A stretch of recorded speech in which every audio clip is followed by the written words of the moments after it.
घरी वापस येत आहे तो ते दुसरीकडे कुठं चालले आहेत? नाही, मग हेच मूळ जे घर आहे ते निवडणूक लढवण्याच्या आधी त्यांना समजलं नाही का, किंवा आम्ही मशालावरती लढतोय त्याच्याऐवजी आपण धनुष्यबाणावरती लढूया.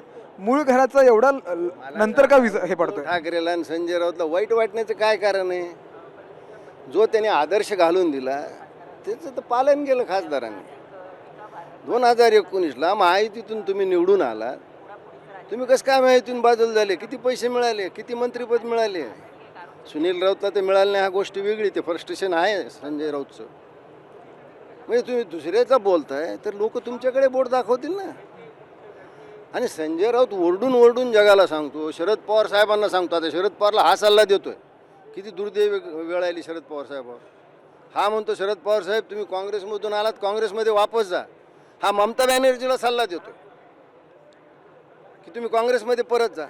याचा सल्ला त्या 6 खासदारांनी ऐकला, मूळ शिवसेनेत वापस आले. त्याला वाईट वाटण्याचं काय कारण आहे?